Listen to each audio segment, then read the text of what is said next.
Hermanos, el tiempo después del almuerzo siempre es la parte más difícil, ¿no? Así que si ustedes todos se duermen, yo voy a seguir predicando. Y el hermano está filmando, así que lo pueden ver después en la filmación. Así que, por si acaso menciono que el hermano Wilfredo, él está filmando, estamos desarrollando un ministerio en nuestra iglesia de filmar los mensajes para luego colgarlos en YouTube. Para que otras personas puedan ver los mensajes. Así que no es un pretexto para dormir ahora, ¿ya? Pero por mientras lo pueden ver en Facebook. Si quieren verlo después, pueden hablar con el hermano Wilfredo para los detalles de eso. Pero quiero pensar en la canción que acabamos de cantar. Está cayendo la gloria. Es fácil cantar. Y como latinos nos emocionamos cantando la música, el volumen y wow, nos perdemos en fantasía espiritual. Yo creo que muchos evangélicos pecan de fantasía espiritual.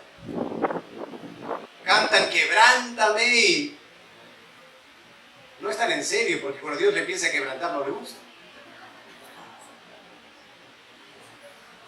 Y estaba pensando mientras cantábamos, ¿no?, que esa gloria viene para sanar nuestras heridas, levantar al caído. ¿Saben cuál es un problema en la vida cristiana? Heridas mal sanadas. ¿Ya? Heridas mal sanadas.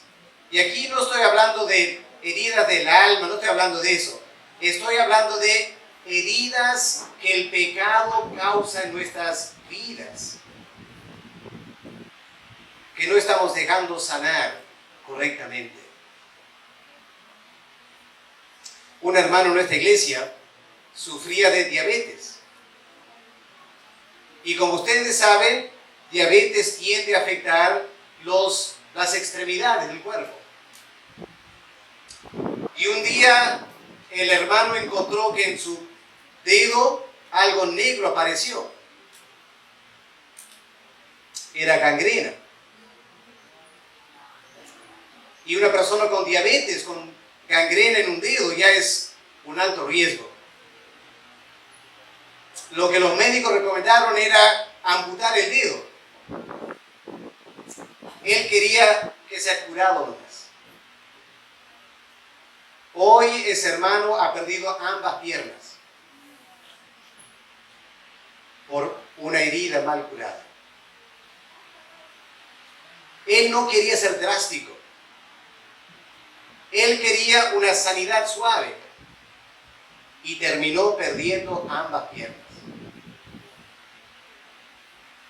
Cuando el pecado viene tocando nuestras vidas, lo que necesitamos es cirugía profunda. Es lo que el Salmo 51 trata, cirugía profunda. Pero hay personas que no quieren eso. Hay personas que piensan, no, yo sé manejar esto. Yo lo voy a manejar a mi manera. Lo que la Biblia dice parece muy radical. Y 1 año, 2 años después ya está en la iglesia. Porque el pecado, como la gangrena, es muy serio. Así que ha sido bueno cantar de la gloria cayendo en este lugar. Pero a veces esa gloria tiene que confrontarnos radicalmente y tenemos que estar dispuestos a que el Espíritu Santo corte elementos profundos de mi vida, que a veces yo no quiero que Él toque, porque son muy personales, muy íntimas. Pero el pecado es demasiado serio y tenemos que dejar que Dios en su amor trate con nosotros. Y espero que Él está haciendo eso. Espero que este día permitas que Dios, el Espíritu, trate con áreas de tu vida que necesitan ser realmente curadas. Pero no curadas livianamente, sino con algo profundo que te va a dejar renovado para siempre. Vamos a orar y pedir al Señor que nos ayude con todo el calor esta tarde poder aprovechar su palabra. Padre amado, gracias por tu bondad en nuestras vidas, permitirnos estar aquí, en este lugar tan hermoso. Nos has permitido tomar alimentos ricos. Nos has permitido un tiempo de conversar, de relax. Y ahora nos invitas a volver a tu palabra. Quiero pedir, Padre, que tú nos ayudes con nuestra debilidad humana, del cuerpo que se cansa después del almuerzo por el calor.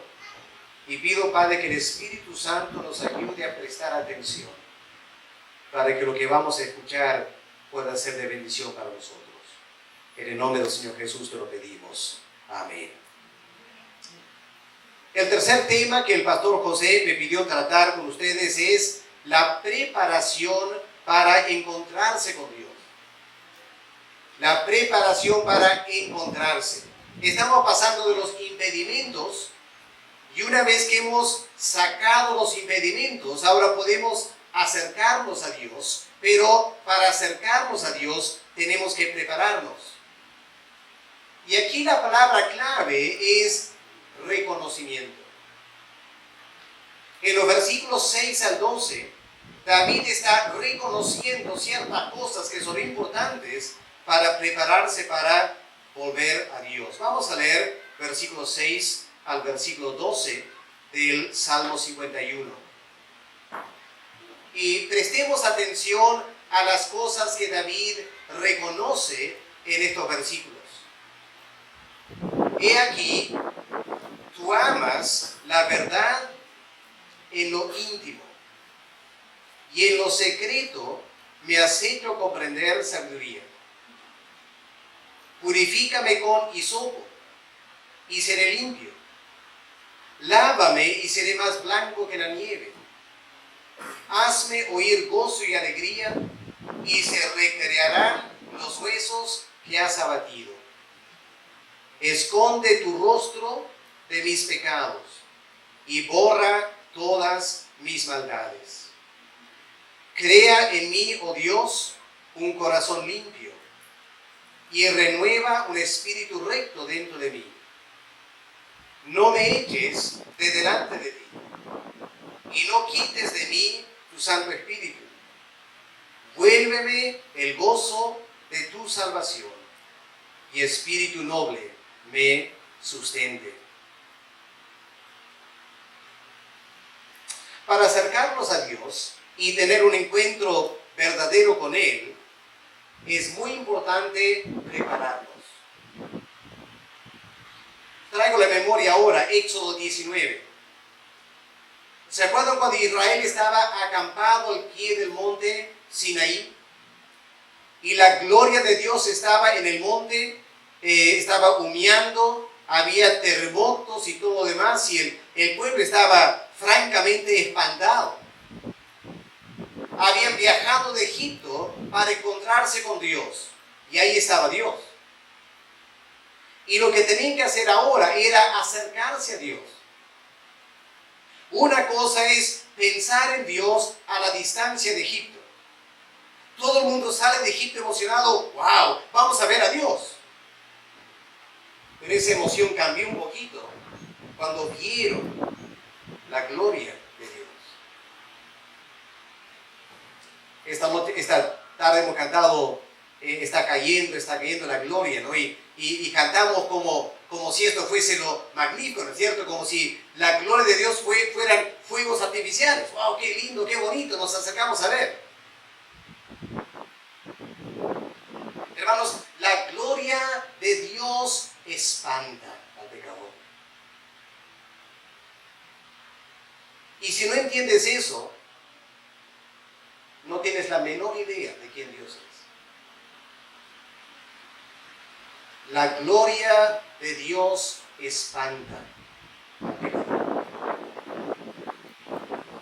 Dios estaba en el monte Sinaí, Israel estaba ahora teniendo que prepararse para encontrarse con Dios. ¿Qué le dijo Dios a Moisés?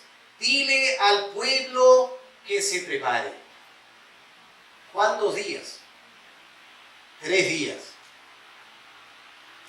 había que lavarse la ropa, había que abstenerse de relaciones sexuales, había que tener la mente concentrada en Dios por 3 días. ¿Para qué? ¿Para que ellos suban? No, ellos no iban a subir, para que Moisés suba. ¿Ya? Para que Moisés suba, el pueblo que no iba a subir, el pueblo tenía que prepararse 3 días para ver la gloria de Dios. No es un juego. Dios no es una suerte de Papá Noel, que tú puedes venir corriendo, este lindo Papá Noel, le pide lo que quieres. Dios es santo. Dios es otro.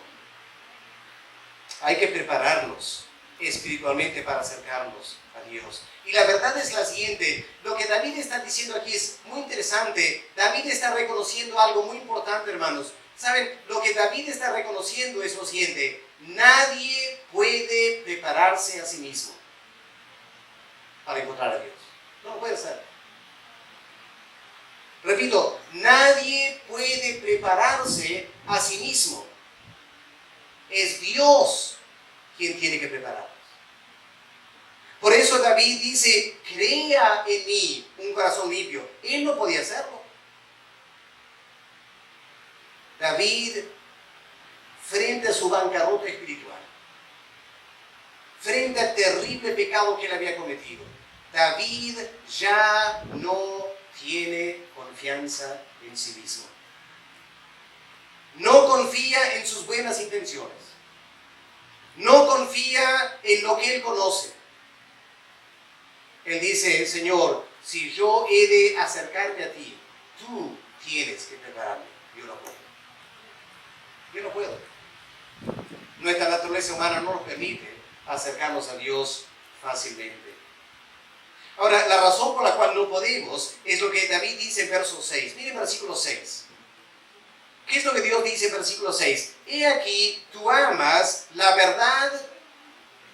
¿Dónde? ¿Dónde ama Dios la verdad? En lo íntimo. Y la pregunta, hermanos, que tenemos que hacer esta tarde es, ¿hay verdad en lo íntimo?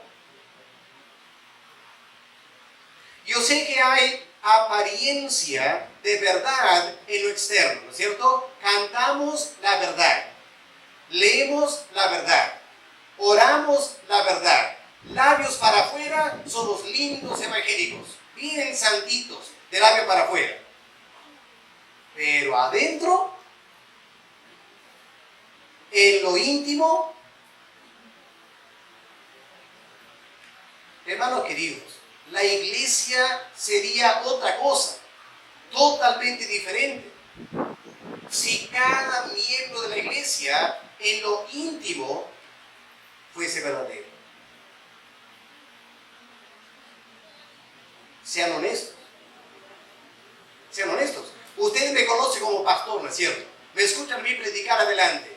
Leen mis libros. Pueden pensar, wow, el pastor Donelli, qué lindo ministerio del pastor Donelli. Ustedes, hermanos, no tienen la menor idea de lo que yo soy adentro. No tienen la menor idea. Menos mal. Menos mal. Y menos mal, yo tampoco tengo la menor idea de lo que tú tienes en tu interior. Porque la verdad es que en lo más íntimo es donde está el pecado. No lo externo. En el mejor de los casos, escuchen, hermanos, en el mejor de los casos, en lo íntimo somos débiles. Podemos aparentar ser maduros creyentes, pero en lo íntimo, en el mejor de los casos, somos débiles. En el peor de los casos, somos hipócritas en el interior. ¿Okay? En lo mejor, somos débiles. En lo peor, hipócritas.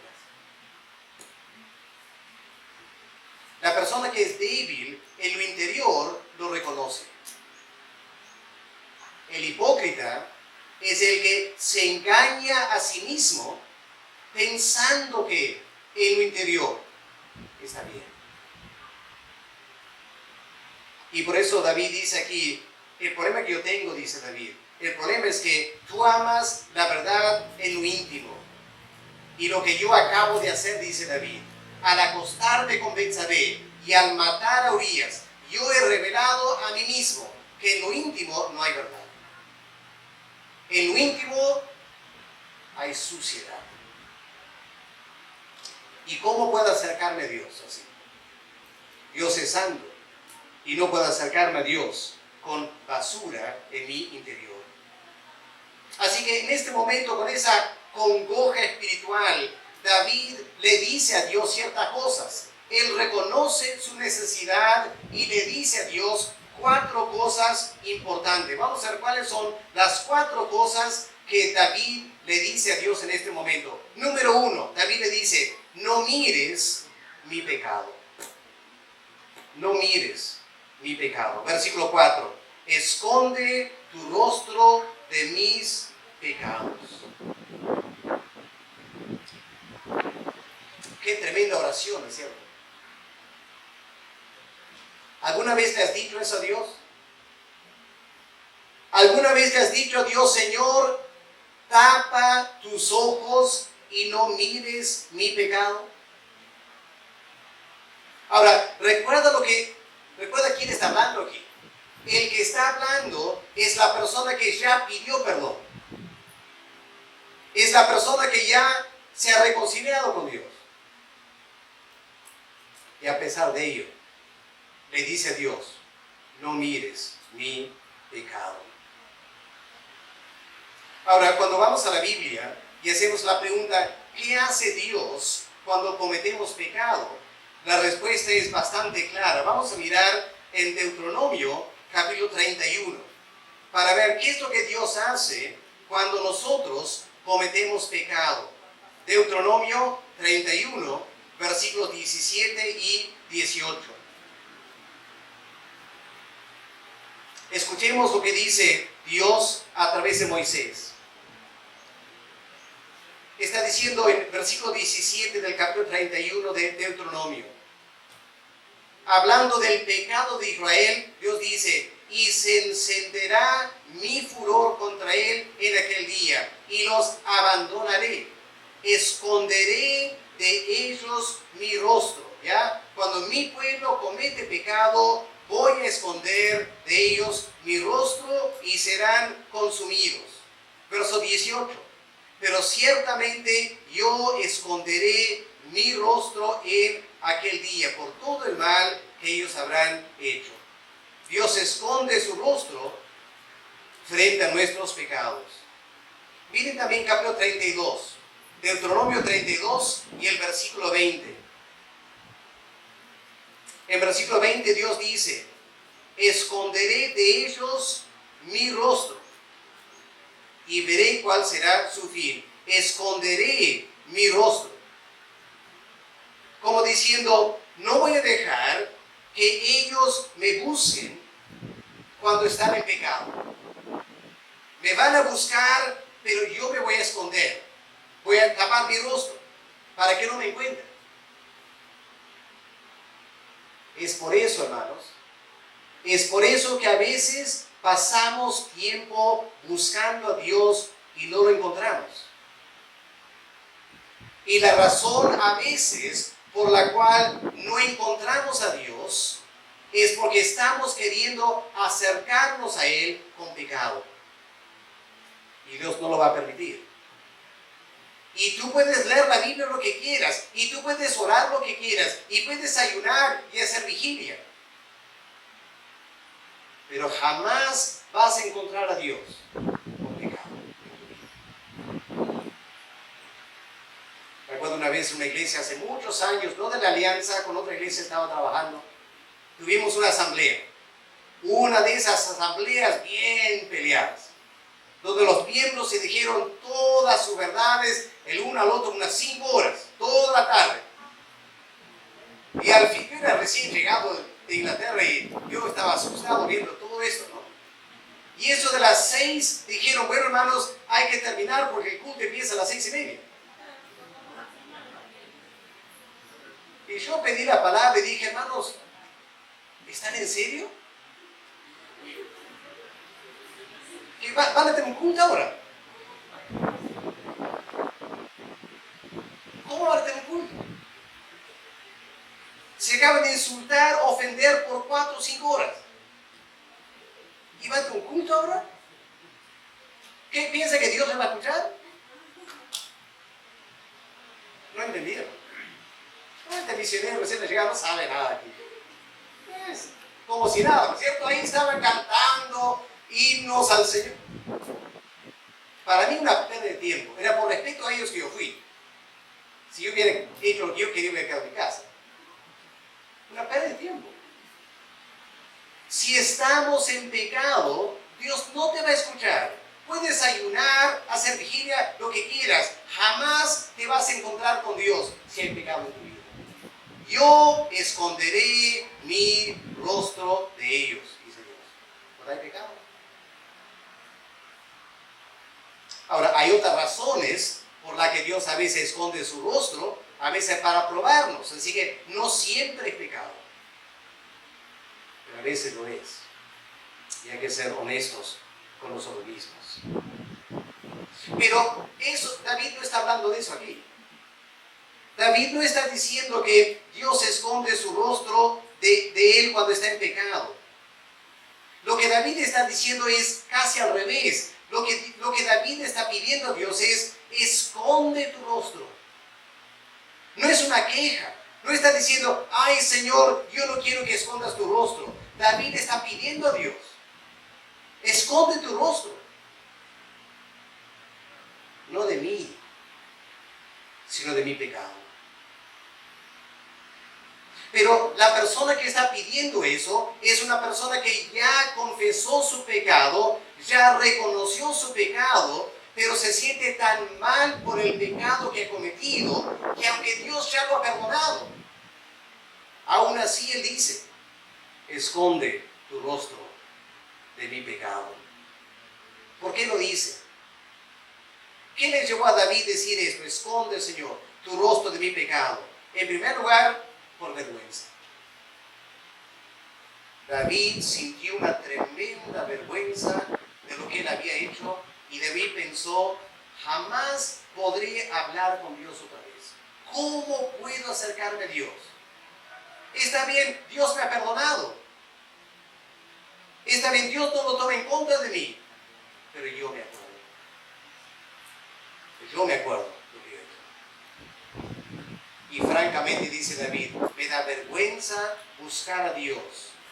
Porque aunque Dios me ha perdonado, en mi mente yo todavía me acuerdo. ¡Qué vergüenza! Adulterio, homicidio. El Rey de Israel: esconde tu rostro, Señor, de mi pecado. Segundo lugar, David le dijo a Dios: esconde tu rostro de mi pecado por temor. Porque aunque Dios le había perdonado, David intuye que la disciplina va a venir.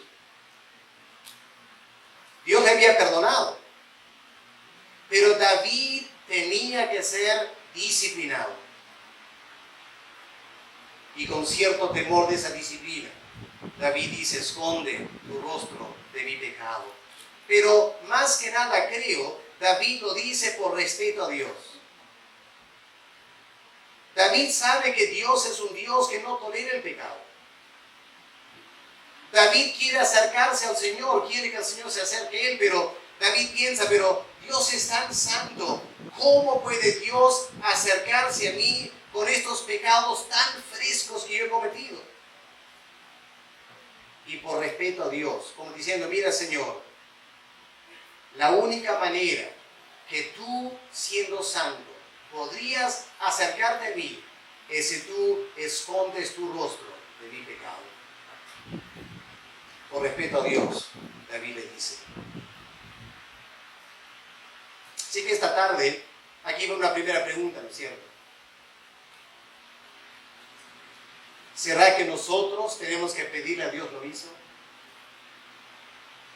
Señor, esconde tu rostro de mis pecados. ¡Qué vergüenza lo que yo he hecho! ¡Qué peligro lo que yo he hecho! Y aunque Dios me haya perdonado, Dios tiene todo el derecho de disciplinarme. Oh Señor, esconde tu rostro de mi pecado. Segunda preparación. Si queremos acercarnos a Dios, además de pedirle a Dios que esconda su rostro de nuestros pecados, David le dice a Dios, límpiame del pecado. Ya lo ha dicho antes, pero lo repite otra vez. En parte porque es un poema y en parte porque David está recalcando la necesidad del perdón de los pecados. El que le dice en versículo 7, límpiame, purifícame con hisopo. Ahora, uno podría pensar, David está exagerando aquí. ¿Acaso no le ha dicho Dios ya en verso 1, borra mis rebeliones? Y en versículo 2 le ha dicho, lávame de mi maldad. Y en versículo 2 dijo, límpiame mi pecado. ¿Por qué ahora, habiendo dicho eso ya a Dios? ¿Por qué en versículo 7 dice, purifícame con hisopo? Pareciera que está exagerando. Porque una vez que Dios está limpiado, no necesita ser limpiado otra vez, ¿no es cierto? Pero ¿te acuerdas de Pedro? ¿Te acuerdas de Pedro? En Juan 13, cuando Jesús quería lavar los pies de los discípulos. Y cuando llega al apóstol Pedro, Pedro dice, Señor, jamás vas a lavar mis pies. ¿Qué dijo Cristo? Mira, Pedro, si yo no lavo tus pies, tú no tienes parte ni suerte conmigo. Y Pedro, siendo Pedro, siempre dado a la exageración, bueno, Señor, entonces ya mi cabeza, mi cuerpo, lávame todo de una vez. Ahora, lo que Pedro dijo exagerado, por cierto, y Cristo lo corrigió, pero creo que le gustó a Cristo, al Señor, que Pedro dijera eso. Es la exageración de alguien que ama al Señor. Y David quizás, podemos pensar que exagera aquí un poquito al pedir otra vez que lo limpie. Pero hay que notar los detalles. Hermanos, ustedes cuando leen, purifícame con hisopo, ¿de qué están pensando? Para ustedes, ¿qué es hisopo? Ese algodoncito, ¿no es cierto? Que dice que no hay que hacerlo, ¿no es cierto? Pero todos lo metemos en la oreja un poquito, da la vuelta ahí. Pero hermano, escuchen bien, escuchen bien. David no tenía hisopos. David no había inventado hisopos. Saquen ese de su mente. Porque eso es mal interpretar la Biblia. David está usando la palabra hisopo como judío. Y el judío tenía un concepto totalmente diferente de hisopo. ¿Qué es lo que David tiene en mente? Vamos a Éxodo, capítulo 12, para ver cuál era el hisopo de David. Éxodo 12, el versículo 22. Estamos hablando aquí, está describiendo la celebración de la Pascua. Había que matar el cordero de la Pascua. Y luego miren lo que dice el verso 22. ¿Qué sangre del cordero de la Pascua? Dice el versículo 22. Tomad un manojo de hisopo y mojadlo en la sangre que estará en un lebrillo. Gracias. Y untad el dintel y los dos postes con la sangre que estará en el lebrillo. Y ninguno de vosotros salga de la puerta de su casa hasta la mañana. Así que lo primero que hay que notar es que en los tiempos de David, el hisopo era una planta. ¿Ya? Era una planta. Habla aquí de un manojo de hisopo, plantas con algunas hojas. ¿Y qué es lo que había que hacer? Había que tomar este manojo, casi como gras, por decirlo así, como gras, y lo metes en un recipiente con sangre y luego con el hisopo mojas el dintel de la puerta, ya lo tiñes con sangre. Ahora vamos a leer con más entendimiento lo que David está diciendo. Cuando él dice aquí, purifícame con hisopo, está diciendo, yo me he rebelado contra Dios igual que el faraón. Yo he pecado contra Dios igual que el faraón. Y Dios ahora tiene todo el derecho de venir y matarme, quitar mi vida.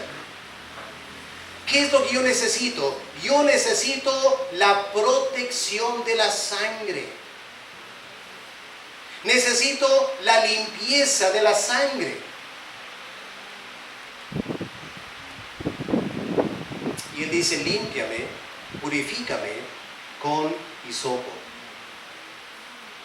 Pero recuerden lo que acabamos de leer en Éxodo 22.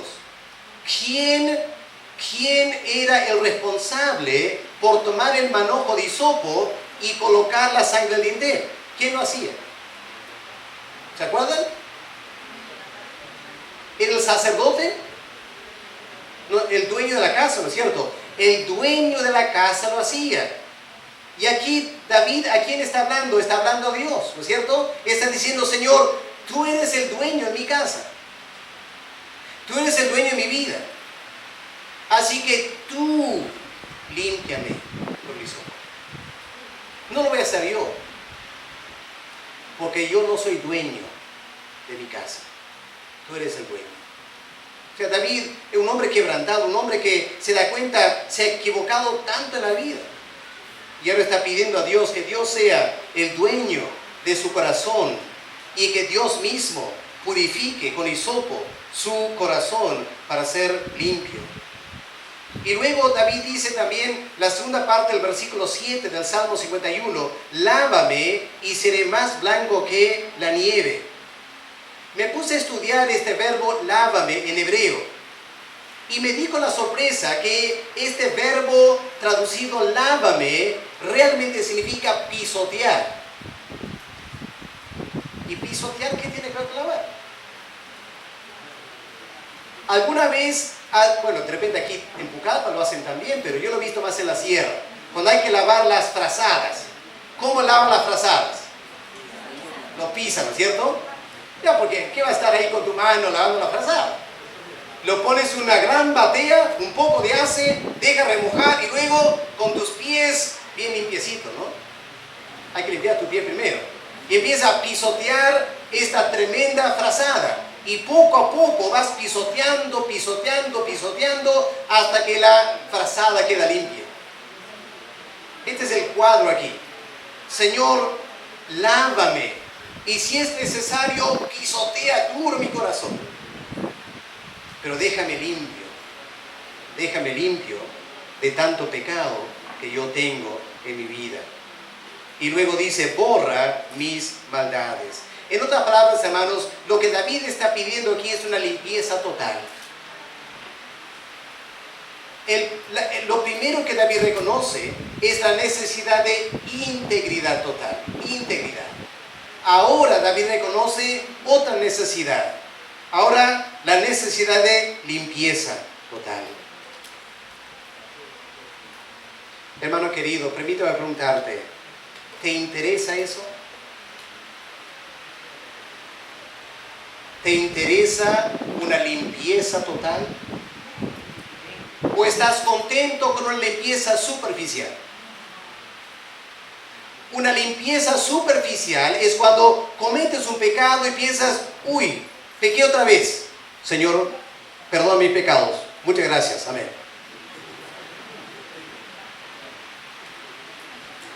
Eso no es limpieza profunda, ¿no es cierto? Eso es casi faltarle respeto a Dios.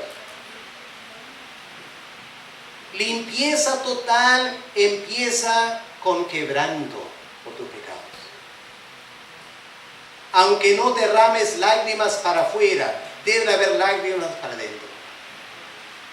Debes sentirte totalmente deshecho por tu pecado, avergonzado, quebrantado, totalmente infeliz. Y con esa actitud de quebranto delante de Dios, vas delante de Dios y dices, Señor, aquí estoy, soy un gran pecador. ¿Cuántas veces he pecado? A veces el mismo pecado otra vez. Y pongo a prueba tu paciencia y tu misericordia y te doy bastante derecho a tirar la toalla conmigo. Señor, vengo para pedir misericordia. No lo merezco, Señor. He pecado una y otra vez y tendrías todo el derecho a decirme no. Pero te suplico, perdona mi pecado. Algo así tiene que ser, ¿no? ¿Cómo pides perdón a Dios por tus pecados? ¿Lo pides con quebranto? ¿O lo pides casi como un reflejo automático, no? Es un pedido de perdón profesional. Lo haces tantas veces que ya sale de tus labios sin mayor pensamiento. Padre, perdona mis pecados. Eso no va con Dios. Dios quiere limpiarnos del pecado. Y tenemos que buscar a Dios. Decir, Señor, límpiame profundamente del pecado. Ahora miren la tercera cosa. La tercera cosa que David reconoce aquí. David reconoce que no es suficiente el perdón. Lo que David necesita es un corazón nuevo. Y por eso dice en versículo 10, crea en mí, oh Dios, un corazón limpio. Crea en mí. No que este corazón limpio va a salir automáticamente del proceso de lavamiento. No es como meter en la lavadora una camisa sucia, dejas dar la vuelta un ratito y lo sacas, ya está limpio. Lo que necesitamos es un corazón nuevo. Crea en mí un corazón nuevo. Hermanos, yo hace años he querido tener un carro. Y estoy acercándome quizás a por fin tener un carro. Porque mi cuñado se compró uno que ya no quiere y me lo va a vender. Vamos a ver si se da. El pequeño problema es que el velocímetro no funciona. Y tendría que viajar de Tarma hasta Trujillo con un carro que no registra la velocidad. Eso va a ser bien problemático, ¿cierto? Y le dije, mira, cuñado, te compro el carro con tal que el velocímetro esté bien. Ya, y él, muy generoso, mi cuñado, muy buena gente, él lleva el carro a Huancayo, un buen mecánico, a ver qué está el problema. Desarman todo el panel y encuentran, hay una pieza que está mal. Hay que conseguir esta pieza. No hay esa pieza. No se puede comprar esa pieza. A ver, ¿qué hay que hacer? Bueno, yo digo, pero dile al mecánico que haga algo. No, la maravilla del mecánico peruano, ¿cierto? Haga algo por aquí, algo por allá, lo acomode, con tal que funcione. ¿Sabe lo que me ha dicho? El mecánico ha dicho, necesitas un tablero nuevo. Nuevo. Esto no se puede arreglar. Ahora estoy pidiendo de Estados Unidos un tablero nuevo. David se da cuenta, algo no está funcionando bien en su corazón. Ni Dios lo puede arreglar. Ni Dios lo puede arreglar. David no le dice a Dios, Señor, arregla mi corazón. Dios le dice, no lo puede arreglar. Necesitas un corazón nuevo.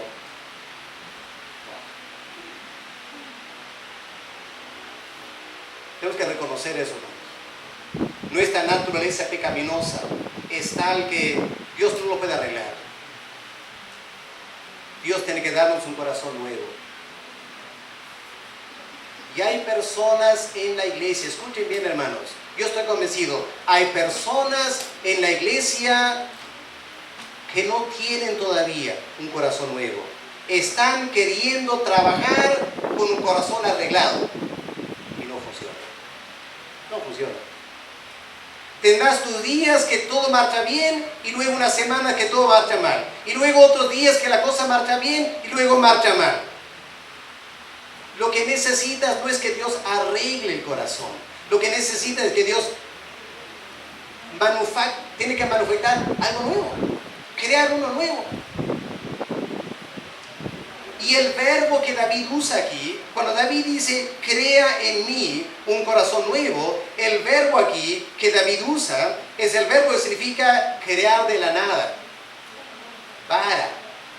En Génesis 1, Dios creó de la nada el universo.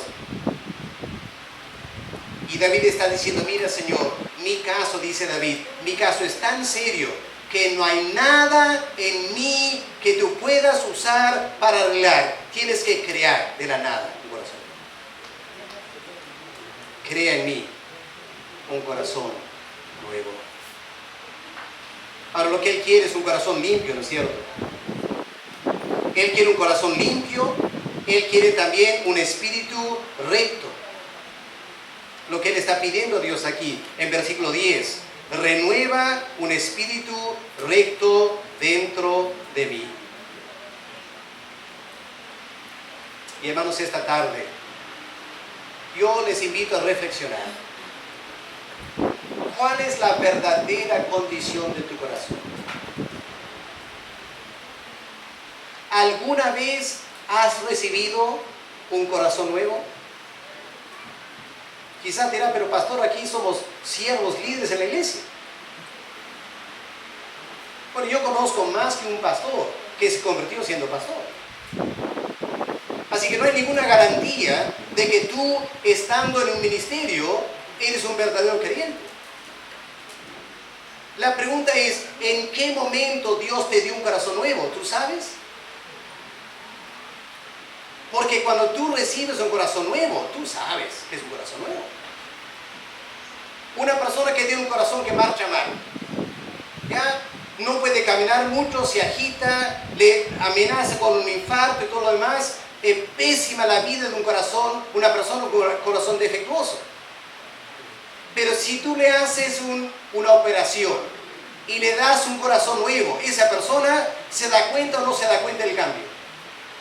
¿Se da cuenta, no es cierto? Ahora puede salir y correr y caminar, no se cansa porque el corazón viejo no se arregló, el corazón viejo se sacó y se puso uno nuevo y tiene otra vida diferente. Así que lo normal es que tú puedes saber exactamente el momento que Dios te dio un corazón nuevo. ¿Por qué? Porque a partir de esa fecha eres una persona totalmente diferente. Por ejemplo, en mi caso, si me permiten un testimonio personal, en mi caso, Dios me dio un corazón nuevo a los 15 años.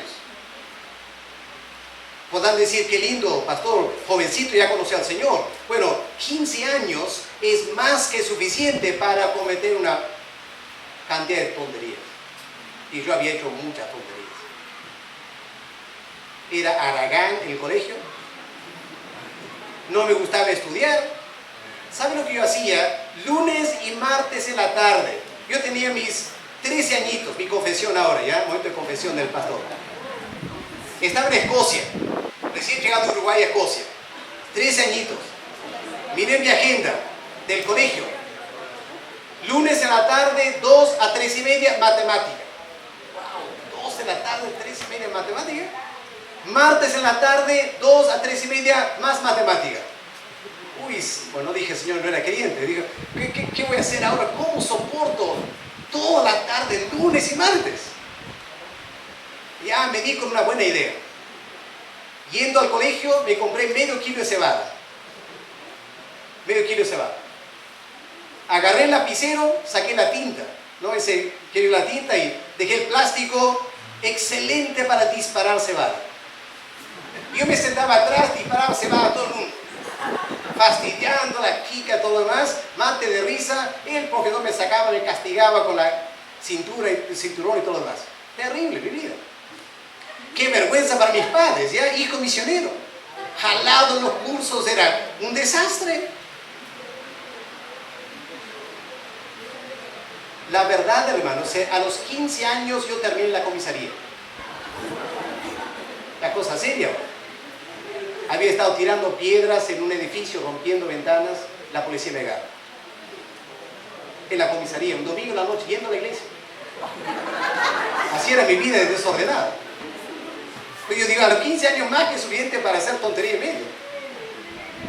Para mis padres yo era un dolor de cabeza, una gran vergüenza. Y a los 15 años, en una conferencia misionera, Dios me convirtió. Un día, no, la noche anterior, sentí unas ganas de levantarme temprano para leer la Biblia. Jamás había sentido eso. Me levanté a las 6 de la mañana. Pasé 2 horas leyendo la Biblia, orando antes del desayuno. Uy, ¿qué me pasa? El día siguiente hice lo mismo. Yo me dije, algo ha cambiado. Ahí nos trasladamos de Escocia a Inglaterra. En Escocia, jalado los cursos. Voy a Inglaterra, me ponen en una clase muy baja por mi reporte de Escocia. Primer bimestre me pasaron a la clase superior. Fin de ese año era primer puesto en el aula. Mi madre no podía creer. Yo volví a la casa, sacaba mi cuaderno de matemática, estudia matemática, hora tras hora, me sacaba mi 20, primer puesto en tercero, primer puesto en cuarto, primer puesto en quinto, premiado por todos lados. Corazón nuevo. Otra persona. Ya no eres el Alex Donelli de antes. Pues hermanos, cuando Dios te da un corazón nuevo, eres otra persona. Tu familia se da cuenta, tus amigos se dan cuenta, en la iglesia se dan cuenta. La pregunta esta tarde es, ¿tú sabes cuándo eso fue? ¿Cuándo te dio Dios un corazón nuevo? ¿Cuándo fue ese cambio radical en tu vida? Cuando tú dejaste de ser la persona natural y empezaste a ser una persona sobrenatural. El poder del Espíritu Santo obrando en ti, renovando totalmente tu vida. ¿Cuándo fue? Te pregunto. ¿Debes saberlo? Porque si no, el peligro es que tú estás trabajando no con un corazón nuevo, sino estás queriendo que Dios simplemente renueve un poquito tu corazón viejo. Y por eso pecas, porque nada ha cambiado en tu vida. Hermanos queridos, si queremos servir a Dios, si queremos buscar a Dios, el corazón viejo no sirve. No sirve. Y por eso David dice, crea en mí un corazón nuevo. Así que tenemos que preguntarnos, hermano, ¿cómo estamos si queremos buscar a Dios? ¿Cuál es el cuarto pedido para terminar en versículo 12? David le dice a Dios, Señor, hay una cuarta cosa que tengo que reconocer. La cuarta cosa que debo reconocer es que he perdido totalmente el gozo de la vida cristiana. El pecado me ha quitado todo el gozo. Y ahora le dice, Señor, devuélveme el gozo de la salvación. La Reina Valera dice, vuélveme, pero habría que traducirlo, devuélveme. La idea es, lo tenía antes, lo ha perdido y lo quiere volver a tener. Devuélveme el gozo de tu salvación y espíritu noble me sustente. Está pidiendo al Señor que pueda darle alegría en su corazón, ¿no es cierto? Como dice versículo 8, hazme oír gozo y alegría. Y versículo 12, vuélveme el gozo de tu salvación. ¿Sabe lo que David encontró, hermanos?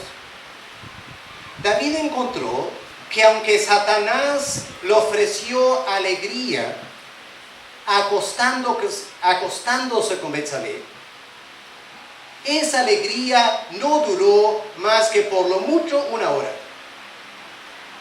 Y después de 1 hora de alegría, meses de ausencia total de alegría en su corazón. Porque pecó contra Dios. Y Dios le quitó la alegría y el gozo. Y los huesos de David se secaron y su vida se puso tremendamente triste. Y por eso él le dice, Señor, hazme volver el gozo de la salvación. Quiero que noten versículo 8. Noten una palabra ahí. Noten lo que dice, hazme oír gozo. ¿Por qué dice oír? Hermanos, ¿el gozo, se escucha el gozo? ¿Dónde sientes el gozo? En tu corazón, ¿no es cierto? Pero David no está diciendo, hazme sentir gozo. David dice, hazme oír gozo. ¿De qué está hablando?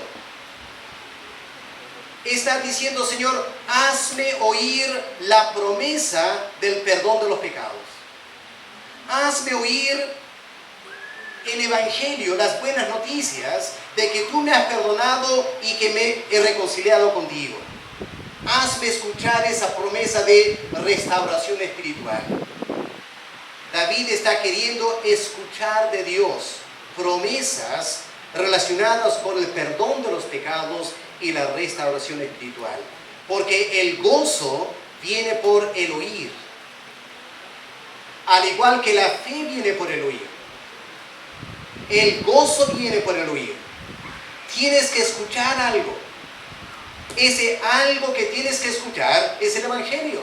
Buenas noticias que van a traer alegría a tu corazón. El gozo no es un estado de ánimo artificialmente creado.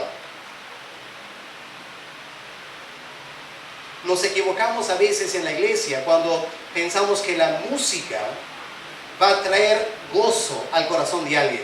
La música jamás trae gozo. La música puede traer alegría.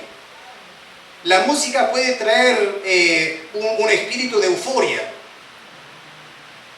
Pero se acaba la música y se acaba la euforia. Porque es artificial. Pero cuando tú escuchas el Evangelio, cuando escuchas las promesas de Dios, cuando tú escuchas Dios hablar a tu corazón, diciendo, hijo mío, todo está arreglado, todo está bien entre tú y yo.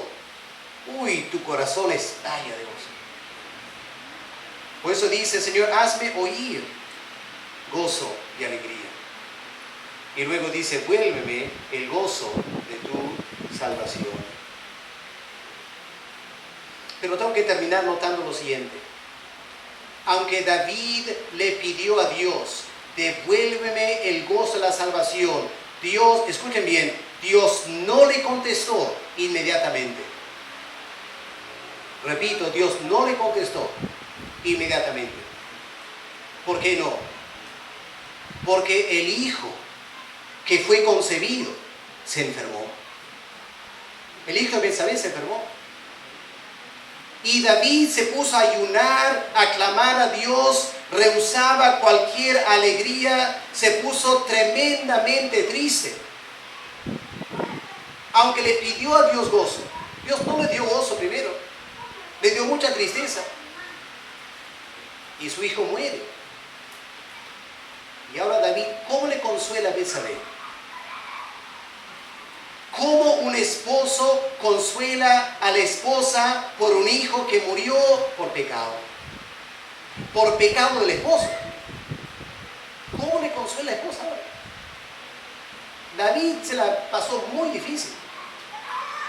Y dentro de poco, David empieza a escuchar muchas cosas terribles en su familia. Un hijo de David viola una hija de David, Tamar. Y luego un hijo de David mata a otro hijo de David. Y luego otro hijo se subleva contra David. Tiene un montón de problemas. Le pidió a Dios, devuélveme el gozo. Pero Dios no le contestó inmediatamente. No en totalidad. Porque David tuvo que experimentar disciplina. A veces hay que ser honestos con Dios también.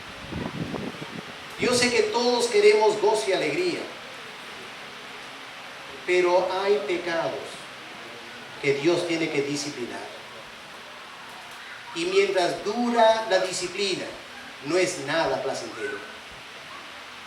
Pero una vez que la disciplina ha cumplido su propósito, el gozo y la alegría inunda tu corazón. Así que hermanos, esta tarde, si como siervos de Dios anhelamos un encuentro con Dios, lo que David está diciendo es, tienes que preparar tu corazón. Y tienes que reconocer que para acercarte a Dios, Dios tiene que trabajar mucho en nuestros corazones. Y que estos puntos que hemos resaltado esta tarde te ayuden en alguna manera a examinar tu vida para volver a Dios y experimentar una verdadera restauración espiritual. Vamos a orar para terminar. este tercer bloque de estudios esta tarde. Vamos a orar. Padre amado, gracias por la riqueza en tu palabra, por tantas cosas para aprender. Perdónanos, Señor, que a veces pecamos por ser muy superficiales. Leemos la Biblia superficialmente, Señor, pensando que ya lo entendemos todo. Y hay tantas cosas, Señor, que tenemos que reflexionar y meditar y dejar que tu Espíritu Santo hable a nuestras vidas. Padre, gracias, que tú eres un Dios que no solo perdonas, sino que creas corazones nuevos y llenas corazones de alegría. Y eres capaz de bendecir grandemente a aquellos que te buscan de todo corazón. Padre, confesamos como David lo hizo. Nosotros no podemos prepararnos para acercarnos a ti. Pedimos, Señor, que tú empieces la obra de preparación. Y nosotros luego, Padre, estaremos cooperando con esa buena obra que tú has empezado en nosotros. Danos entendimiento en tu palabra, Señor, y aplícala a nuestras vidas personalmente. En el nombre del Señor Jesús te lo pedimos. Amén. Amén. Muchas gracias, hermanos. El pastor José con nosotros.